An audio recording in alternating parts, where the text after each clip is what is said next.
আল্লাহ বলেন, পয়গম্বর আপনি জান্নাত দেখেন, জাহান্নাম দেখেন। আমার জান্নাতটা কত সুন্দর আর আমার জাহান্নামটা কত ভয়ঙ্কর। নবী আমার জাহান্নাম দেখলেন, নবী আমার জান্নাতে যখন চলে গেলেন, নবী আমার জান্নাতের মধ্যে পায়ের শব্দ পায়, ডাক দিয়া বলে, ও দয়ার মালিক, জান্নাতের মধ্যে পায়ের শব্দ বড় চিনা চিনা লাগে। আল্লাহ ডাক দিয়া বলেন, ও পয়গম্বর আপনি বলেন দেখি এটা কোন সাহাবীর পায়ের শব্দ? নবী আমার ডাক দিয়া বলেন, আল্লাহ মনে হয় এটা আমার বেলালের পায়ের শব্দ। আল্লাহ বলেন, হ্যাঁ পয়গম্বর, বেলালের মর্যাদা আমি এত বৃদ্ধি করে দিয়েছি, দুনিয়াতে বেলাল হাঁটবে আর জান্নাতের মধ্যে পায়ের শব্দ পাওয়া যাবে। এরে নবীর উম্মতের দল, নবী আমার জান্নাত থেকে আসার পরে প্রশ্ন করলেন, ও ভাই বেলাল বলো, এমন কি আমল করেছো তুমি মাওলার দরবারে এত প্রিয় হয়ে গেছো? বেলাল ডাক দিয়া বলেন, ও পয়গম্বর আমার কোনো আমল নাই, আমার একটা আমল হলো আমি আমার নিজের জীবনের থেকেও আমি আমার আল্লাহকে বেশি ভালোবাসি। আমি আমার নিজের জীবনের থেকেও আমি আমার পয়গম্বরকে ভালোবাসি। কথা বলেন ঠিক কিনা? যদিও এই ঘোড়াঘাটের মুসলমান যুবকেরা নামাজ পড়ে না, যদিও বৃদ্ধ বাবা নামাজ ঠিক মতো পড়ে না, 1 ওয়াক্ত পরে 3 ওয়াক্ত পড়ে না, 2 ওয়াক্ত পরে 3 ওয়াক্ত পড়ে না, কিন্তু আমার আল্লাহরে নিয়ে কেউ কুটিত্ব করলে ছাড় দিবে না। কথা বলেন ঠিক কিনা? কেউ যদি আমার পয়গম্বরের বিপক্ষে কথা বলে ছাড় দিবে না। কথা বলেন ঠিক কিনা? যদিও এই বাংলার জমিনে হাজারো যুবক নামাজ ঠিক মতো পড়ে না, হাজারো যুবক দাড়ি চাষে নবীর সুন্নাত ঠিক মতো মানে না, তবে আমরা বলে দিতে চাই, কোন বেঈমান, কোন নাস্তিক, কোন মুরতাদের বাচ্চা যদি আমার মাওলারে নিয়ে কথা বলে, আমার নবীর নিয়ে কথা বলে, বাংলার জমিনে জীবন থাকতেও তারে ছাড় দেওয়া হবে না। কথা বলেন ঠিক কিনা? আজকে কথা বলে কিছু নাস্তিক আমার আল্লাহর বিরুদ্ধে। কথা বলেন ঠিক কিনা? নাস্তিক এরা দাবি করে এরা মুসলমান, এরা নাকি নামাজ ঠিক মতো মানে না। ডাক দিয়া বলে, কোন নামাজ পড়বো? আমার অন্তর ঠিক নাই, আমি নামাজ পড়ে কি করবো? বলে কি না? আছে না নাই? আছে। এইরকম হাজারো দালাল আছে। আবার আমার এই বাংলার জমিনের কিছু রাজনৈতিক নাস্তিক নেতা,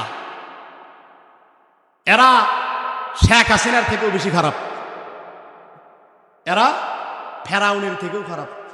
মনে করেন আপনারা?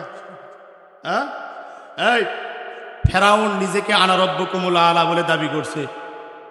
ফেরাউন নিজেকে বলছে আমি রব, কিন্তু ফেরাউন রাতের আধারে গিয়ে আল্লাহরে ডাক দিয়া বলে, আল্লাহ তুমি আমার রব। ফেরাউন জমিনের মধ্যে মানুষের মধ্যে বলছে, আল্লাহ তুমি আমার আল্লাহ, তুমি আমি তোমাদের রব, কিন্তু আধারে গিয়া বলছে, আল্লাহ তুমি আমার রব, তুমি ব্যতীত আর কেউ রব নাই। আজকে বাংলার জমিনে নাস্তিকেরা আমার আল্লাহকে নিয়ে কটূক্তি করে, ডাক দিয়া বলে আল্লাহর কথার আগামাতা নাকি কোনো কিছুই খুঁজে পায় না। বাউল সরকার আল্লাহকে নিয়ে কটূক্তি করলো, নেতা হয়ে বাউল সরকারের পিছনে তুমি ডাক দিয়া বলো বাউল সরকারের যারা মারছে তাদের শাস্তি চাই। তুমি কিসের নেতা? বাউল সরকার যেমন নাস্তিক, এই নেতাও তেমন নাস্তিক। কথা বলেন ঠিক কিনা?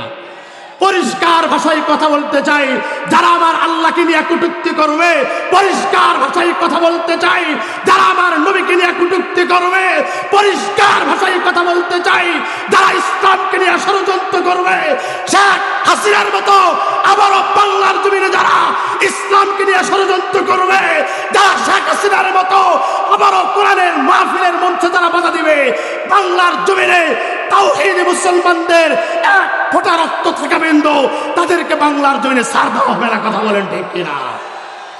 ডক্টর ইউনূসকে পরিষ্কার ভাষায় বলে দিতে চাই, আজকের নিউজ আপনি বলছেন নাস্তিকদের যারা মারছে তাদের শাস্তি চান। মিয়া ডক্টর ইউনূস, আপনি এমনি ডক্টর ইউনূস বাংলার মসজিদে বসেন নাই, হাজারো শহীদের রক্তের বিনিময়ে আপনাকে বাংলার জমিনের প্রধানমন্ত্রী বানানো হয়েছে।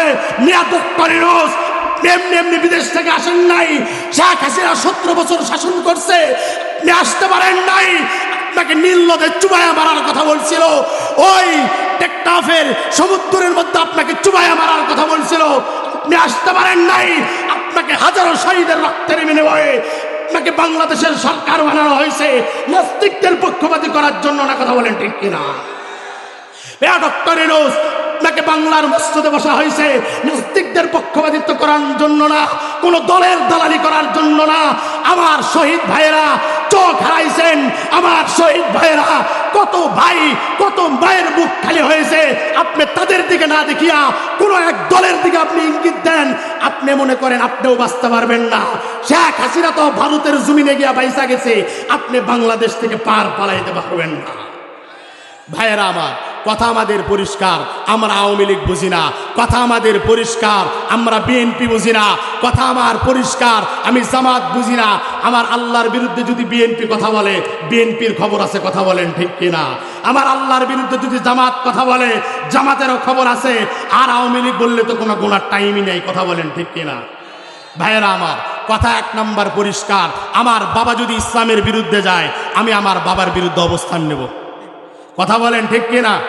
আমি ঘোড়াঘাটের মুসলমানদেরকে একটা কথা বলে দিতে চাই, এই ঘোড়াঘাট কেন, এই দিনাজপুরের জমিনে আর কোনোদিন বাউল গান হবে না, কথা বলেন পরিষ্কার। যারা আমার আল্লাহর নিয়ে কটূক্তি করবে তাদের গান আমরা শুনবো না, কথা বলেন না কেন? যারা আমাদের ইসলামের বিপক্ষে কথা বলবে তাদের সঙ্গে আমরা নাই, কথা বলেন ঠিক কিনা? কারা কারা রাজি আছেন দুইটা হাত তুলে আমার আল্লাহকে দেখায় দেয়।